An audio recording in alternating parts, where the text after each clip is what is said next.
एक छोटा सा मास एक बड़े से मास में बने हुए कैविटी पर अगर उसे छोड़ दिया जाए तो क्या वो गिरते हुए बड़े से मास को पुश कर सकता है? अगर वो पुश कर सकता है, उस पर फोर्स लगा के उसे मूव करा सकता है, तो उस बड़े से मास में किस तरह का मोशन होगा?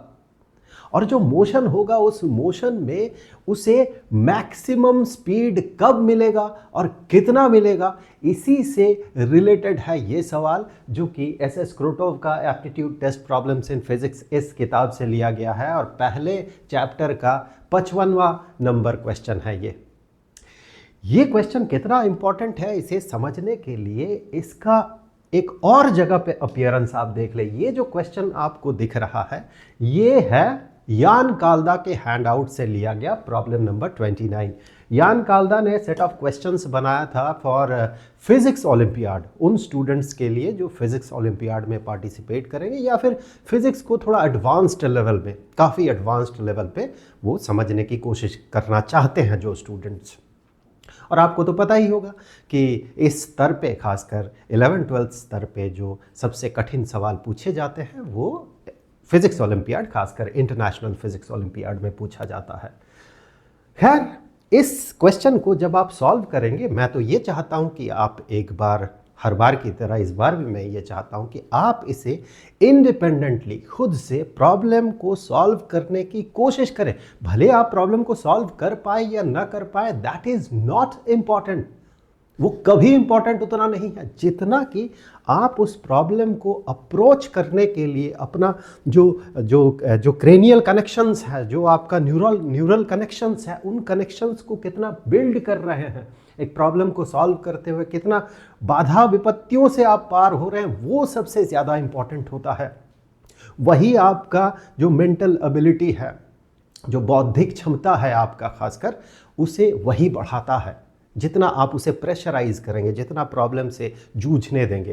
तो मैं तो यही कहूँगा कि आप वीडियो को पॉज करें, एक बार इस क्वेश्चन को पढ़ लें और इसे सॉल्व करने की कोशिश करें। वैसे आप इन सब के बारे में, ये जो इस तरह की जो सोच है कि हमें प्रॉब्लम को खुद से अप्रोच करना चाहिए, जो कि हर क्लासिक टीचर ये कहता है, जो कि पुराना थॉट है, हमेशा से जो थॉट है, उसके बारे में आप क्या सोचते हैं, इसका जवाब का इंतज़ार मुझे ज़रूर रहेगा।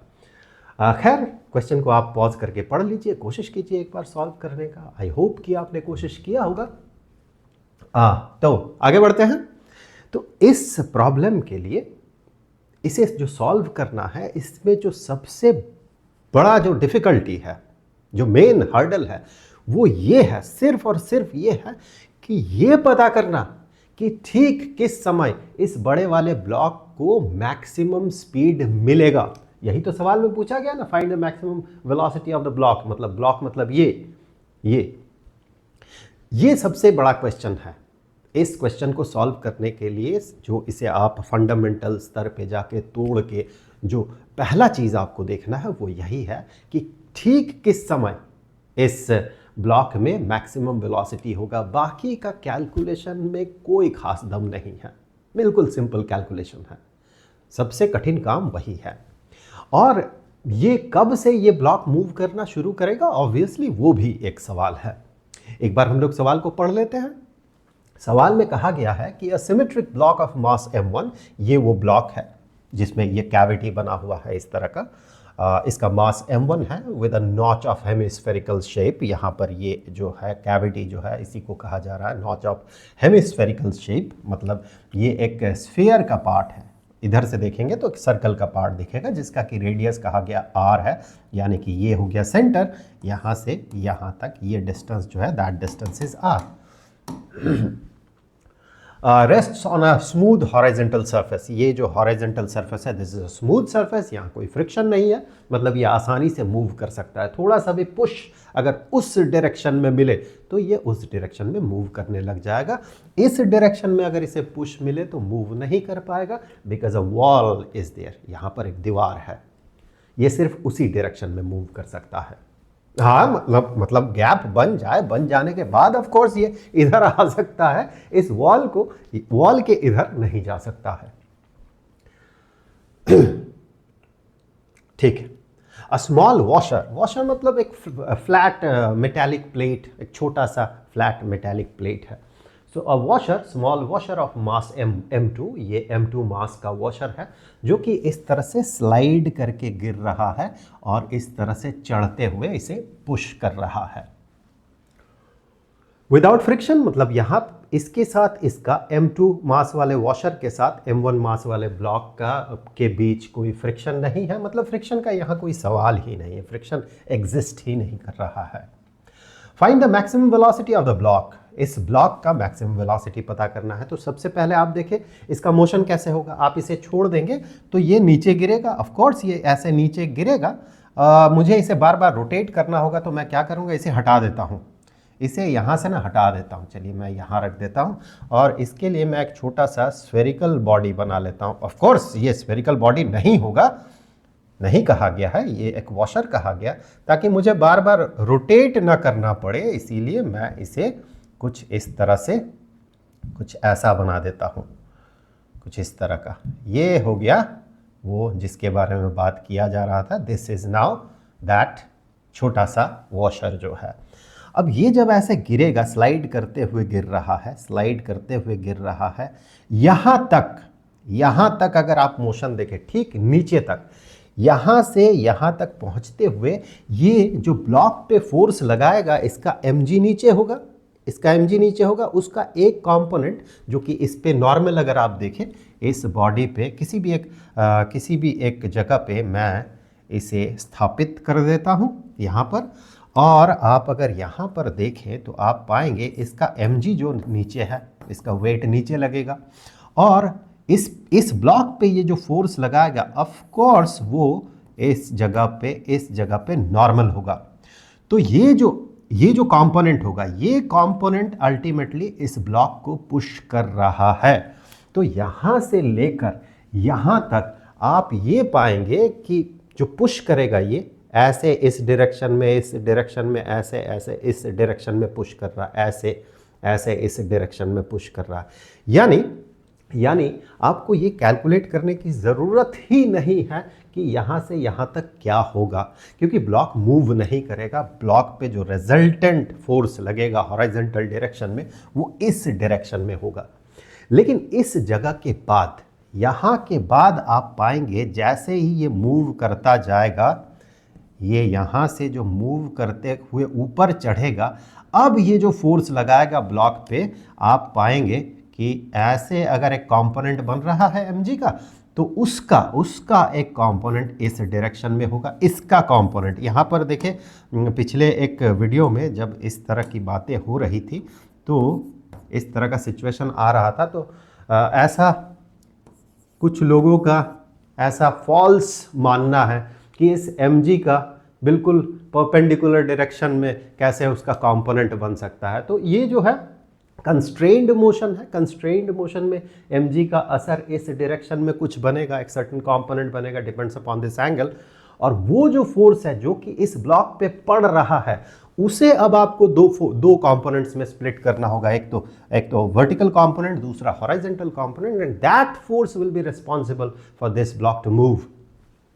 सो ये कंस्ट्रेन्ड मोशन है, अनकंस्ट्रेन्ड मोशन नहीं है कि आप सीधे कह देंगे एक फोर्स का परपेंडिकुलर डायरेक्शन में कोई उसका कंपोनेंट नहीं होता है। बिल्कुल सही बात है, नहीं होता, लेकिन अनकंस्ट्रेन्ड मोशन में होता है। दिस इज अ कंस्ट्रेन्ड मोशन, ये इस पे असर डाल रहा है, उस असर का फिर कंपोनेंट देखना होता है। ठीक, तो अब आप पाएंगे यहाँ से आगे ये बॉडी मूव करते हुए ऊपर चढ़ेगा और उस पर फोर्स लगाएगा। लेकिन कब तक फोर्स लगाएगा, कब तक उस डायरेक्शन में फोर्स लगाएगा?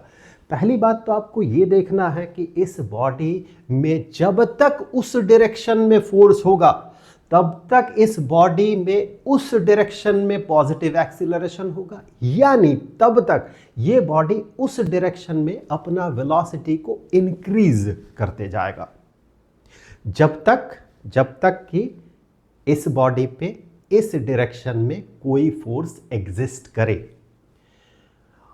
जैसे ही अब फोर्स अपना डायरेक्शन बदल लेगा, जैसे कि ये वापस चढ़ेगा और उतर के इस जगह को पार करके इधर आएगा, उस समय से लेकर ये बॉडी इस डायरेक्शन में फोर्स पाएगा, तो इसका एक्सीलरेशन इस डायरेक्शन में होगा, उस समय से उस डायरेक्शन वाला वेलोसिटी घटते जाएगा।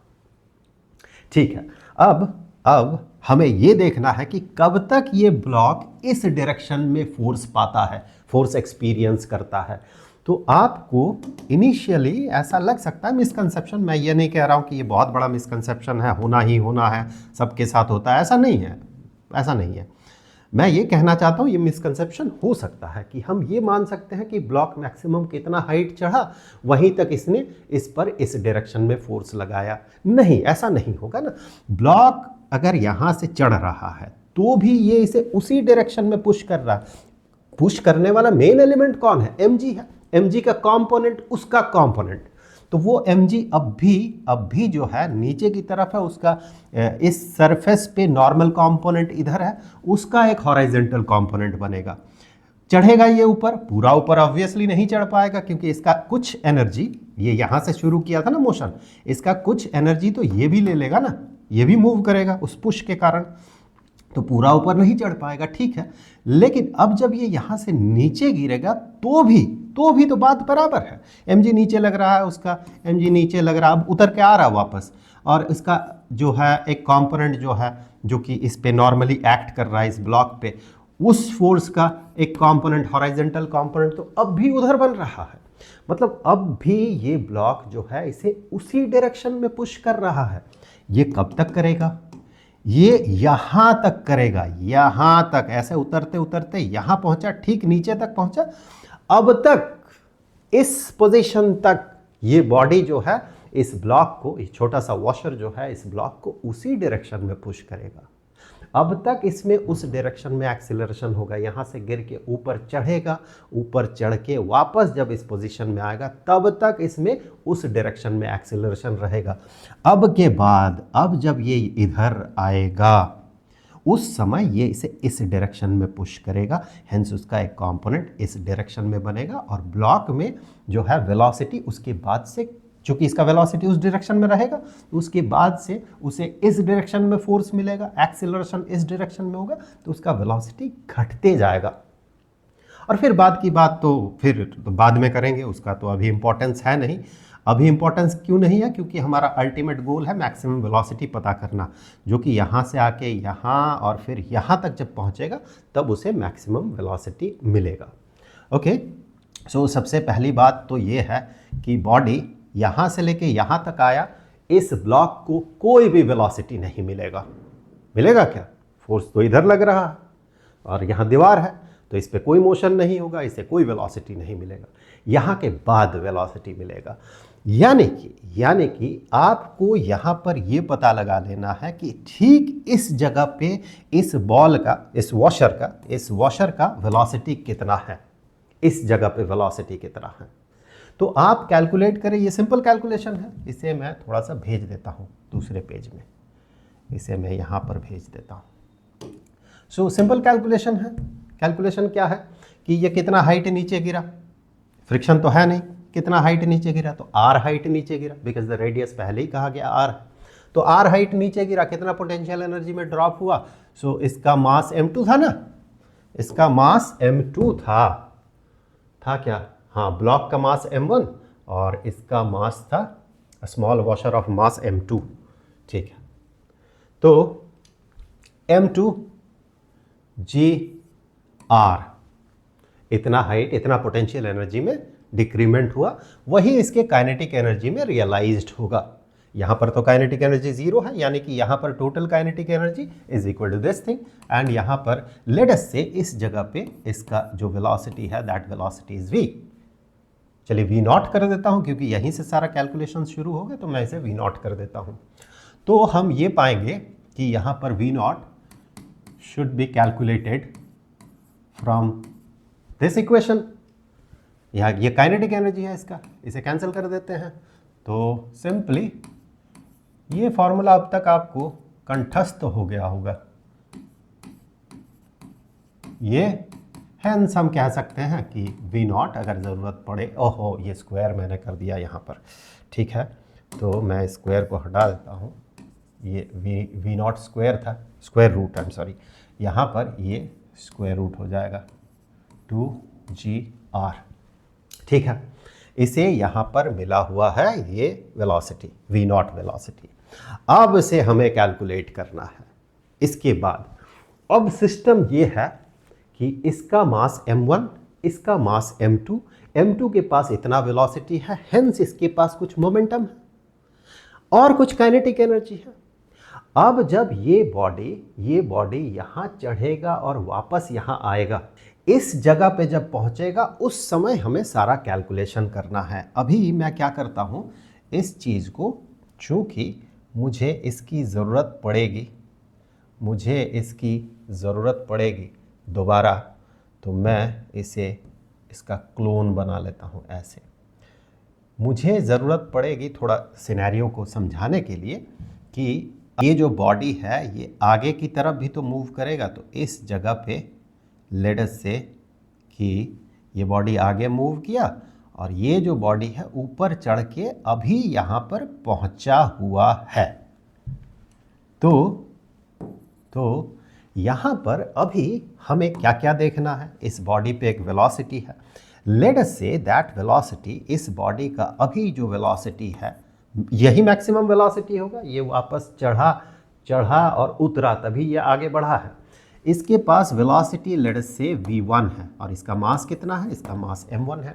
और इसके पास हम मान रहे हैं, ग्राउंड के रेफरेंस फ्रेम से हम ये मान रहे हैं कि इसका वेलोसिटी अभी जो है, डायरेक्शन ध्यान से देखें, वेलोसिटी हम मान रहे हैं, ऐसा ही होगा, इसका कोई मतलब नहीं कि इसका वेलोसिटी ऊपर से नीचे उतर रहा है तो ग्राउंड के रेफरेंस में बड़ा बॉडी उधर मूव कर रहा है तो ग्राउंड के रेफरेंस में ये बॉडी भी हमें उधर जाते हुए दिखेगा, इसका कोई मतलब है नहीं।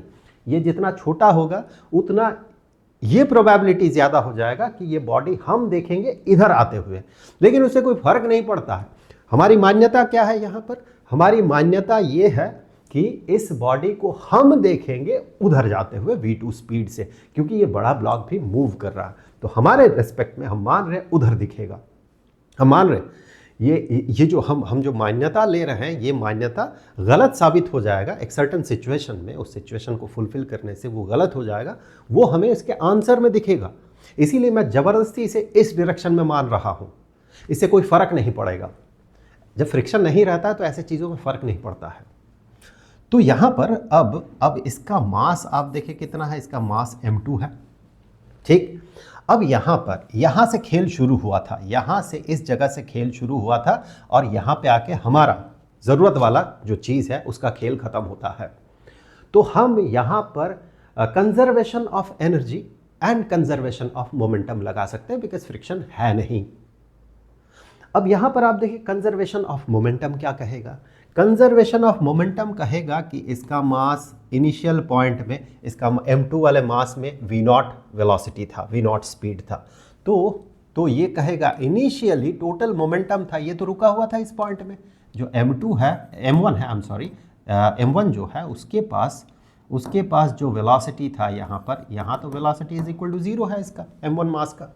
सो टोटल मोमेंटम इनिशियल पॉइंट में that is m2 v0, that should be equal to final momentum, total momentum।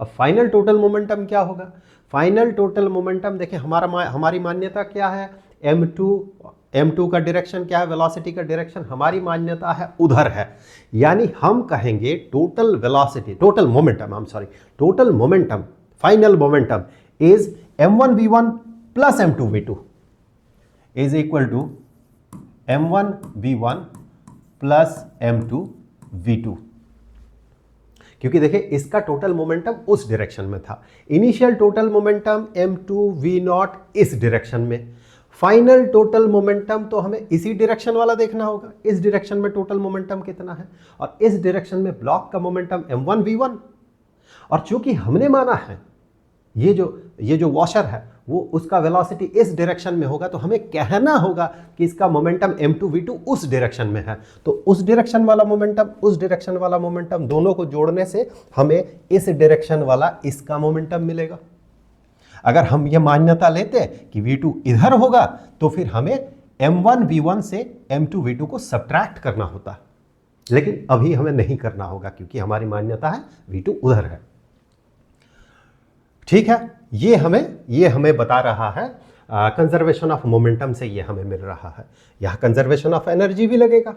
Okay, so conservation of energy से हम कह सकते हैं यहां पर इसका जो काइनेटिक एनर्जी है which is half m2 v0 squared, that should be equal to वहां पर टोटल काइनेटिक एनर्जी। तो टोटल काइनेटिक एनर्जी यहां पर आपको लग सकता है कि ये V1 V2 अलग अलग क्यों है, क्योंकि ये इसके साथ फिक्स्ड तो नहीं है ना, ये बॉडी इस बॉडी के साथ फिक्स्ड नहीं है, ये तो इधर मूव कर रहा है। इसके रेफरेंस में देखेंगे तो ये तो इधर मूव कर रहा है। तो यहाँ पर अगर फाइनल आप एनर्जी देखें, काइनेटिक एनर्जी देखें, तो बड़े वाले बॉडी के लिए हाफ m1 v1 स्क्वेयर्ड और छोटे वाले बॉडी के लिए half m2 and v2 squared. अब एनर्जी है, इसे डायरेक्शन से कोई फर्क नहीं पड़ता, चाहे डायरेक्शन किधर भी हो, काइनेटिक एनर्जी को कोई फर्क नहीं पड़ता है। Kinetic energy not a vector quantity, it is a scalar quantity. Okay, मैं ना इसे थोड़ा सा स्ट्रक्चरली थोड़ा बदल देता हूँ इसे, मतलब पोजीशन, लोकेशन इसका बदल देता हूँ। इसे मैं यहाँ रख लेता हूँ और इसे मैं यहाँ पर रख लेता हूँ। ओके, कोई दिक्कत नहीं। हाँ, तो हमारा टारगेट क्या है? हमारा टारगेट है V1 पता करना। V1 हमारा गोल है। अब V1 यहां से कैसे पता कर सकते हैं? सबसे पहले देखिए, दो इक्वेशंस है हमारे पास। दो इक्वेशंस में अननोन वेरिएबल्स कितना है? V0 तो नोन है, ठीक, V1 अननोन है, V2 अननोन है। हमें वहां से V1 पता करना है, यानी V2 को हम सब्स्टिट्यूट करेंगे। इसका तरीका कैसा हो सकता है? एक तरीका तो ये हो सकता है कि यहां से आप V2 पता कर लें। यहां से अगर मैं V2 पता कर लूं, उस V2 के वैल्यू को यहां पर मैं सब्स्टिट्यूट कर दूं, वो एक तरीका हो गया। और भी तरीके हो सकते हैं, तो मैं उस तरीके से आगे बढ़ रहा हूं। यहां से अगर मैं V2 पता करता हूं तो मैं कहूंगा V2 के लिए m2 v0 minus m1 v1, ठीक है, डिवाइडेड बाय m2। तो ये हो गया V2 का वैल्यू। तो उसी वैल्यू को मैं अगर यहां पर सब्स्टिट्यूट कर देता हूं, then we will have the value of V1, हमें V1 मिल जाएगा। ठीक है, हेंस हाफ हटा दें यहां से, ठीक है, हाफ हटा देते हैं। सो m2 और V0 स्क्वेयर्ड यानी कि 2gr into 2gr is equal to m1 V1 squared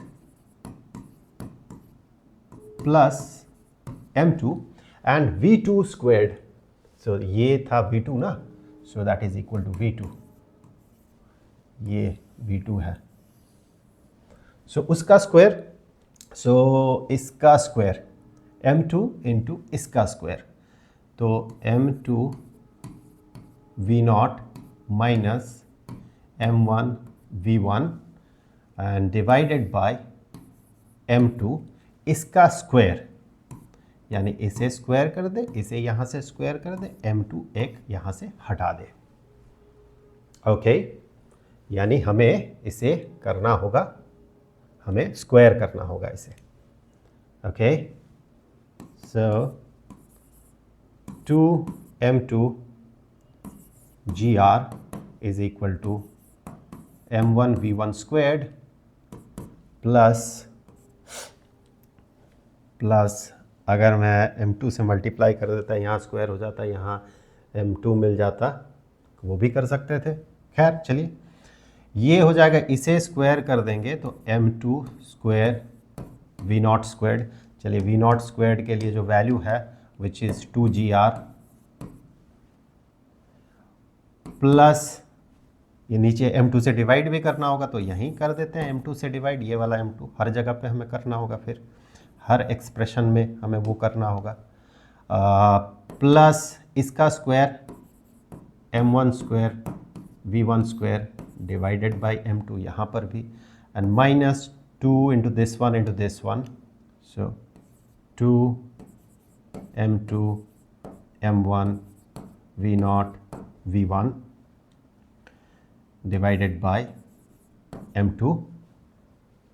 okay, यहाँ से इसे हटाते हैं तो आप देखें इसके साथ इसे कंपेयर करेंगे तो ये क्लियरली आपको दिखेगा कि ये कैंसिल हो रहा है।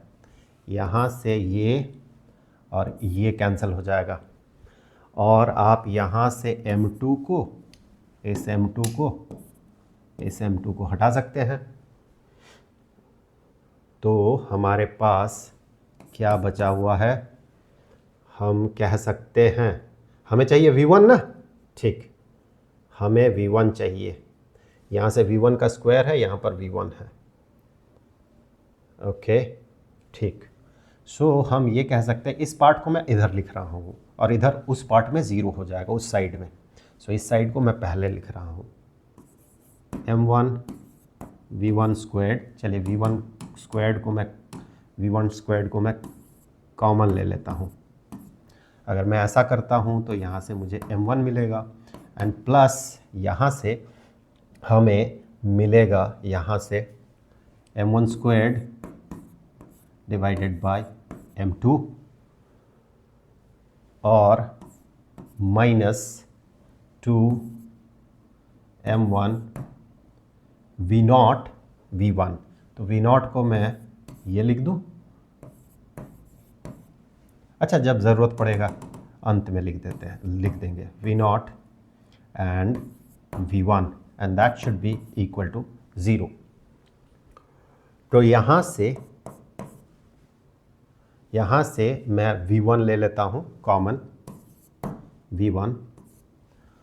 तो हमें ब्रैकेट में क्या मिलेगा, V1 के साथ हमें इसे मल्टीप्लाई करना होगा सबसे पहले और हाँ ठीक है। So V1 M1 plus V1 M1 squared divided by M2 and minus हमने V1 को कॉमन लिया है 2M1 V0 and that is equal to 0। तो जब हम यहाँ पर दो प्रोडक्ट है V1 के साथ इस एक्सप्रेशन का, वो अगर 0 होगा दैट मीन ये इंडिकेट कर रहा है, ये हमें इंडिकेट कर रहा है कि V1 का एक पॉसिबल वैल्यू 0 है, V1 का एक पॉसिबल वैल्यू 0 है। लेकिन वैसा तो हमें दिख नहीं रहा है, यहाँ पर मैक्सिमम वैल्यू 0 तो नहीं होगा, वो तो क्लियरली हमने काफ़ी बात कर लिया इस पे, ये तो 0 होना नहीं चाहिए। लेकिन वो कब 0 होगा इस पर भी हम लोग आगे चर्चा करेंगे। ये एक मैथमेटिकली हमें वैल्यू मिल रहा है कि V1 इज इक्वल टू 0, वो भी एक सोल्यूशन है। तो एक सोल्यूशन तो है V1 इज इक्वल टू 0, इस पे हम लोग आगे चर्चा करेंगे। एंड दूसरा सोल्यूशन हमें यहाँ से मिलेगा, यहाँ ये एक्सप्रेशन भी 0 हो सकता है। सो वहाँ से अगर आप देखते हैं तो आप इसे 0 करने के लिए आप ये पाएंगे कि V1 M1 plus V1 M1 squared divided by M2 should be equal to this thing. अगर ये पूरा एक्सप्रेशन 0 के बराबर हो 2M1 V0। तो यहाँ से भी हमें यहाँ V1 को अगर मैं कॉमन ले लेता हूँ तो हमें मिलेगा M1 plus M1 square divided by M2। तो इसे अगर मैं एक साथ देखता हूँ तो हमें मिलेगा M1 M2 plus M1 squared. अच्छा M1 को मैं M1 एक हटा देता हूँ यहाँ से, पहले मैं एक M1 यहाँ से हटा देता हूँ। जैसे पूरे इक्वेशन को अगर मैं M1 से डिवाइड करता हूँ तो यहाँ से M1 जो है वो चला जाएगा, ये एक M1 चला गया और ये M1 चला गया। अब मैं कहूँगा कि V1 और मैं कहूँगा यहाँ से 1 plus M1 divided by M2, यानी कि अल्टीमेटली हमें मिलेगा M2 plus M1 divided by M2। V1 को मैंने कॉमन ले लिया 1 प्लस दिस थिंग, तो वही ऐड कर दे तो M2 प्लस M1 हो गया divided by M2 and that is equal to 2 V0। तो यहाँ से हम कह सकते हैं कि V1 इज इक्वल टू जो हमें चाहिए that is equal to 2M2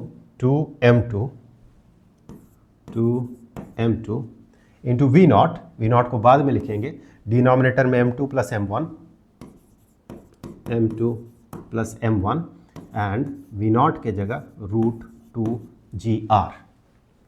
तो हमें मिला कि वेलोसिटी जो है v1 is equal to this thing.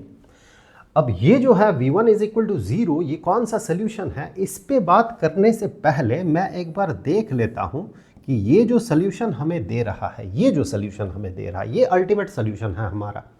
ये जो सोल्यूशन दे रहा है इस सोल्यूशन में, दैट मीन इस पॉइंट ऑफ टाइम में जब इसके पास मैक्सिमम वेलोसिटी है, उस समय ये जो छोटा सा जो वॉशर है उसका जो वेलोसिटी हमने v2 उस डायरेक्शन में माना था, वो v2 की तरह आता है। उस v2 को अगर आप कैलकुलेट करें तो यहाँ हम आसानी से कैसे कैलकुलेट कर सकते हैं, बिना झंझट के कैसे कैलकुलेट कर सकते हैं? ये v1 का वैल्यू है और v1 और v2 के बीच का रिलेशन अगर आप देखें, आसान रिलेशन तो मुझे यही लग रहा है, यही वाला रिलेशन लग रहा है।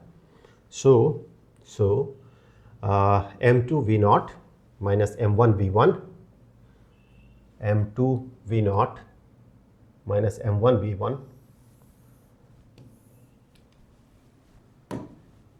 m2 v0 minus m1 v1 divided by m1 था, I think that is equal to v2। मैं एक बार टेस्ट कर लेता हूँ। m2 v0 m1 v1 divided by m1 divided by m2, I am sorry, m20112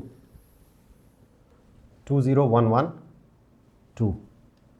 तो यहाँ पर ये हो जाएगा 2। हमें अगर चाहिए v2 तो हमें यहाँ पर वैल्यूज़ को पुट करना होगा, v1 का वैल्यू यहाँ पर पुट करना होगा, ठीक है, क्योंकि हमें इंटरेस्टिंग जवाब मिलेगा। इसीलिए वो ये जवाब हमें बताएगा कि हमारी मान्यता v2 उस तरफ, उस डायरेक्शन में, वो उल्टे डायरेक्शन में हम लोगों ने मान लिया है, ये हमें बताना चाहिए। सो यहाँ से मैं कहूँगा m2 पहले मैं इसे अगर स्प्लिट कर लेता हूँ तो मुझे मिलेगा v0 यहाँ से, this one divided by this one, minus m1 divided by m2 into v1, so v1 is this thing, तो into 2m2 divided by m2 plus m1, इसे मैं v0 कह सकता हूँ, v0। सो जब हम लोग इसे थोड़ा सा छोटा कर लेते हैं, तो जब हम लोग यहाँ say that is equal to v2 ना, that is equal to v2। So यहाँ से आगे बढ़ते हुए हम लोग कहेंगे v2 इज़ इक्वल टू, यहाँ से v0 को कॉमन ले लेते हैं, and 1 minus 2m1 divided by m2 plus m1। अब इसे जब हम लोग कैलकुलेट करते हैं, इसे जब हम लोग कैलकुलेट करेंगे तो हमें क्या मिलेगा, v0 which is √2gr, and यहाँ से हमें मिल जाएगा m2 plus m1 minus 2m1। सो यहाँ से हमें मिलेगा m2 प्लस m1 यानी कि m2 minus m1 divided by m2 plus m1। यहाँ अगर आप गौर फरमाते हैं, and that is equal to v2, this is equal to v2, this one, यहाँ पर अगर आप गौर फरमाते हैं तो आप ये पाएंगे m2 is the mass of washer and m1 is the mass of the block। Numerator को अगर आप गौर से देखें तो न्यूमरेटर निगेटिव आ रहा है, because m2 is much smaller than m1।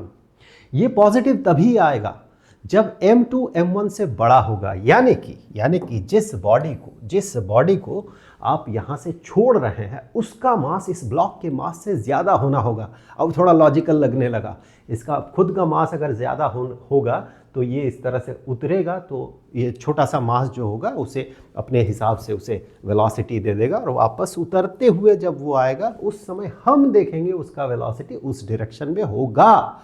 ये तभी होगा जब ये जो स्लाइड करके गिर रहा है जो बॉडी, जिसे हम लोग वॉशर कह रहे थे, उसका मास जो है ये ब्लॉक के मास से अधिक हो। लेकिन इस सिनेरियो में चूँकि m2 m1 से छोटा है तो ये एक नेगेटिव वैल्यू देगा। आप वी नॉट की जगह √2gr सब्सटीट्यूट कर देंगे अगर आपसे पूछा भी जाता है तो, because v naught is intermediate term जो हमने इंट्रोड्यूस किया जिसका वैल्यू की है √2gr, सो उसे आप सब्सटीट्यूट कर देंगे। तो इसका वैल्यू नॉर्मली हमारे सवाल में जिस तरह से इसे फ्रेज किया गया, जिस तरह से सिनेरियो दिया गया, उसके हिसाब से ये नेगेटिव आएगा। एक वैल्यू आएगा जिसका कि जो कि नेगेटिव वैल्यू होगा। तो यहाँ पर V2 नेगेटिव आ रहा है।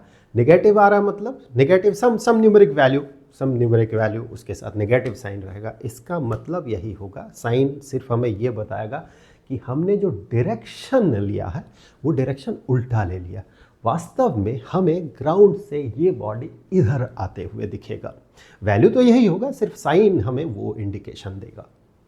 अब आते हैं इसमें कि V1 = 0 भी एक सोल्यूशन था।